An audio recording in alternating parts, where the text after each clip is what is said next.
अब हम आइसोप्रोटाइलिनोल के बारे में पढ़ने लगे हैं। आइसोप्रोटाइलिनोल बीटा 1 और बीटा 2 रिसेप्टर्स को स्टिमुलेट करती है। अगर हम आइसोप्रोटाइलिनोल की बात करें तो इसका जो दूसरा नाम है वो है आइसोप्रेनालीन, ठीक है।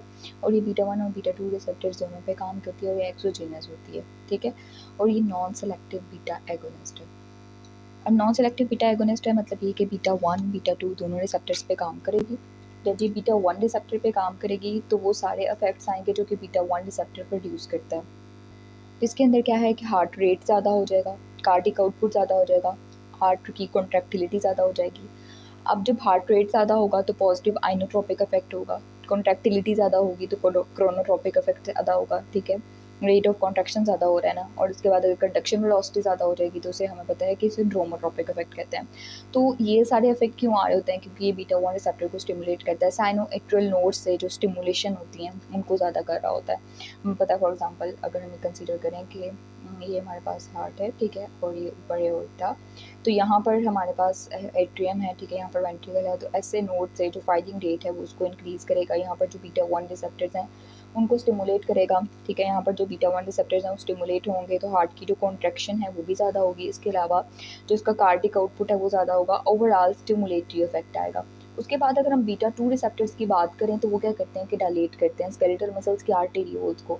जब डायलेशन होगी स्केलेटल मसल्स की आर्टेरियोल्स की तो मतलब क्या है कि पेरिफेरल वेस्कुलर रेजिस्टेंस क्या हो जाएगी, कम हो जाएगी। जब पेरिफेरल वेस्कुलर रेजिस्टेंस कम होगी तो जो डायस्टोलिक ब्लड प्रेशर है वो क्या हो जाएगा, डिक्रीज, ठीक है। डायस्टोलिक ब्लड प्रेशर जो है वो डिक्रीज हो जाएगा। उसके बाद क्या होता है कि यहाँ पर बीटा 1 की वजह से इसका जो स्टिमुलेटरी इफेक्ट होता है ना उसकी वजह से थोड़ा सा जो सिस्टोलिक ब्लड प्रेशर है वो इंक्रीज़ करता है, लेकिन ओवरऑल बीटा 2 इफेक्ट की वजह से जो डायस्टोलिक ब्लड प्रेशर है वो डिक्रीज़ होता है। उसके बाद क्या होता है कि बीटा 2 जो लंग्स के अंदर रिसेप्टर्स प्रेजेंट होते हैं उनकी वजह से क्या ब्रोंकोडायलेटरी इफेक्ट आता है, क्योंकि वो सीएमपी को स्टिमुलेट करते हैं, कॉन्ट्रैक्शन को कम करते हैं। सो ये था आइसोप्रोटाइलिनोल का इफेक्ट। अब हम आगे डोपामीन के बारे में पढ़ते हैं। तो डोपामीन की बात करें तो डोपामीन जो है वो सबसे पहले तो डोपामीन एगोनिस्ट की बात करें तो उसके अंदर फिनिटोपैम आ जाती है और ब्रोमोक्रिप्टीन आ जाती है। ये दो ड्रग्स हैं जो कि हम आगे जाके पढ़ेंगे। लेकिन डोपामीन की बात करें तो ये अल्फा रिसेप्टर्स पे भी, बीटा रिसेप्टर्स पे भी और डोपामीन रिसेप्टर्स पे भी काम करती है। अब इसकी डिफरेंट डोजेस होती हैं, डोजेस याद करना ज़रूरी है कि किस डोज पे वो कौन से रिसेप्टर्स पे काम कर रही होती है। तो लेस देन 2 माइक्रोग्राम पर केजी पर मिनट पे ये D1 रिसेप्टर्स पे काम कर रही होती है। और ये जो D1 रिसेप्टर्स होते हैं ना, ये जो है वो रीनल एंड सिप्लेक्निक वेजल्स के अंदर प्रेजेंट होते हैं, ठीक है। वहाँ पर ये ब्लड फ्लो को रीनल एंड सिप्लेक्निक आर्टेरियोल्स में प्रेजेंट होते हैं और वहाँ पर ये ब्लड फ्लो को इंक्रीज़ करती है, ठीक है, रीनल एंड स्प्लेक्निक आर्टेरियोल्स में। उसके बाद 2 to 10 माइक्रोग्राम पर केजी पर मिनट पे ये बीटा 1 रिसेप्टर को स्टिमुलेट करती है और ग्रेटर देन 10 माइक्रोग्राम पर केजी पर मिनट पे ये अल्फा 1 रिसेप्टर को स्टिमुलेट करेगी। सो D1 रिसेप्टर कहाँ पर प्रेजेंट होते हैं, हमें पता चल गया कि रीनल एंड स्प्लेक्निक वेसल्स में, ठीक है, रीनल स्प्लेक्निक वेसल्स में, और वहाँ पर ये क्या करेंगे, डायलेशन करेंगे। उसके बाद 2 to 10 माइक्रोग्राम पर केजी पर मिनट पे बीटा 1 रिसेप्टर पे जब काम करेगी तो क्या करेगी, हार्ट रेट को ज़्यादा करेगी, कार्डिक आउटपुट को ज़्यादा करेगी, कॉन्ट्रैक्टिलिटी को ज़्यादा करेगी। उसके बाद जब अल्फा 1 रिसेप्टर पे काम करेगी तो अल्फा 1 रिसेप्टर पे जब ये काम करेगी तो क्या करेगी, वेजोकॉन्स्ट्रिक्शन। जब वेजोकॉन्स्ट्रिक्शन होगी तो क्या होगा, ठीक है, पेरिफेरल वेस्कुलर रेजिस्टेंस क्या होगी, ज़्यादा। जब पेरिफेरल वेस्कुलर रेजिस्टेंस ज़्यादा होगी तो सिस्टोलिक ब्लड प्रेशर क्या होगा, ज़्यादा। ओवरऑल कार्डिक आउटपुट वैसे भी इसके स्टिमुलेटरी इफेक्ट्स की वजह से ज़्यादा हो रहा था। सो ओवरऑल कार्डियोजेनिक शॉक में ये इसलिए यूज़ हो रही होती है, कार्डियोजेनिक शॉक के लिए अंदर ये यूज़ हो रही होती है क्योंकि बीटा 1 रिसेप्टर की स्टिमुलेशन के थ्रू सारे कामों को हार्ट के ज़्यादा कर रही है, कार्डिक आउटपुट को ज़्यादा कर रही है। अल्फा 1 इफेक्ट के थ्रू जब वेजोकॉन्स्ट्रिक्शन करेगी तो सिस्टोलिक ब्लड प्रेशर को ज़्यादा करेगी। उसके बाद सेप्टिक शॉक में भी हमें पता है कि वेजोडायलेशन हुई होती है, जब वेजोकॉन्स्ट्रिक्शन होगी ब्लड प्रेशर ज़्यादा होगा तो सेप्टिक शॉक के अंदर ही यूजफुल है।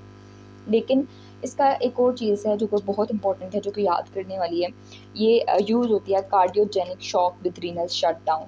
मतलब क्या हुआ कि जब कार्डियोजेनिक शॉक होगा, कैसे, विद रीनल शटडाउन, ठीक है। रीनल शटडाउन मतलब ये कि किडनी काम नहीं कर रही, तब हम डोपामीन इसलिए देते हैं कि डोपामीन जो है वो रीनल एंड सिप्लेक्निक वेसल्स पर जब काम करेगी तो वहाँ पर डायलेशन करेगी तो किडनी को ब्लड फ्लो ज़्यादा होगा, ग्लोमेरुलर फिल्ट्रेशन रेट जो है वो इसका इन्हेंस होगा और किडनी के अंदर जो है वो जो उसकी नेक्रोसिस हो रही थी वो कम होगी। So cardiogenic shock with renal shut down के अंदर हम इसको यूज़ करते हैं। इसकी कॉन्टीन्यूस इन्फ्यूजन होती है क्योंकि इसकी शॉर्ट हाफ लाइफ है। 1 मिनट है इसकी एडल्ट के अंदर, 2 मिनट है इसकी न्यूबॉर्न के अंदर और 5 मिनट है प्री टर्म बेबीज़ के अंदर, इसलिए इसको पारेंटली जो है वो कॉन्टीन्यूस इन्फ्यूजन की फॉर्म में देते हैं। उसके बाद अगर हम बात करें तो इसके एक्शंस हमने देख लिया कि कार्डियोवैस्कुलर होते हैं, रीनल और वैस्कुलर होते हैं। रीनल और वैस्कुलर यूजेस इसका कम हो गया हुआ। थेराप्यूटिक यूजेस में हमने बात कर ली कि ये जो है वो कार्डियोजेनिक शॉक और सेप्टिक शॉक के अंदर यूज़ हो रही है, cardiogenic shock with renal shut down. उसके बाद हमने बात कर ली कि इसको कॉन्टीन्यूस इन्फ्यूजन की फॉर्म में देते हैं। और उसके बाद जो है वो हमने सेप्टिक शॉक वाली बात भी देख ली। इसके अलावा डोपामीन को किन किन कंडीशंस के अंदर यूज़ किया जा सकता है, इसको हाइपोटेंशन को ट्रीट करने के लिए यूज़ कर लेते हैं, ठीक है। इसके अलावा ब्रेडिकार्डिया हुआ हो तब, क्योंकि ब्रेडिकार्डिया में हार्ट के ऊपर काम करेगी ना, तो क्या होगा कि कार्डिक आउटपुट, हार्ट रेट वगैरह नॉर्मल हो जाएगा, ठीक है। ब्रेडिकार्डिया के अंदर इसको यूज़ करते हैं। उसके एडवर्स इफेक्ट्स में वही है कि जैसे हमने पहले एपिनेफ्रीन के अंदर पढ़े हैं, नॉन एपिनेफ्रीन के अंदर पढ़े हैं कि नोज़िया होगा, हाइपरटेंशन हो जाएगी, एरिथमियाज होने के चांसेस बहुत ज़्यादा हैं, बीटा वेज़ोडाइलेटरी नोज़िया होगा, हाइपरटेंशन होगी क्योंकि ये बीपी को बहुत ज़्यादा कर रही है, और इसके अलावा एरिथमिया होगा क्योंकि हार्ट को जब कॉन्टीन्यूसली इसकी रोटेटिव कॉन्ट्रैक्शन जो है वो बहुत ज़्यादा हो रहा है तो एरिथमिया के चांसेस ज़्यादा हो जाते हैं। तो दैट्स इट फॉर डोपामीन। उसके बाद हम जो है वो फिनल्डोपैम के बारे में पढ़ने लगे हैं। फिनल्डोपैम क्या है? डोपामीन का एगोनिस्ट है जो कि D1 रिसेप्टर पे काम करता है, ठीक है। ये डोपामीन के एगोनिस्ट हैं। फिनल्डोपैम जो है वो D1 रिसेप्टर पे काम कर रहा होता है और क्या करता है कि जब ये D1 रिसेप्टर हमें पता है कहाँ पर प्रेजेंट है, रीनल एंड सिप्लेक्निक वेसल्स के अंदर जो है वो D1 रिसेप्टर्स प्रेजेंट होते हैं, ठीक है। जब ये D1 रिसेप्टर्स जो हैं वो रीनल एंड सिप्लेक्निक वेसल्स के अंदर प्रेजेंट होते हैं। रीनल सिप्लेक्निक वेसल्स के अंदर जब ये स्टिमुलेट करेगा उनको तो क्या करेगा? वेज़ोडाइलेशन करेगा, ठीक है। और जब वेज़ोडाइलेशन करेगा तो कहाँ कहाँ पे ये करता है? हॉस्पिटलाइज्ड पेशेंट के अंदर, ये कोरोनरी आर्टरीज़ के अंदर, किडनी आर्टीरियोल्स के अंदर और मेसेंटेरिक आर्टरीज़ के अंदर वेज़ोडाइलेशन करेगा रीनल एंड सिप्लेक्निक वेसल्स के अलावा।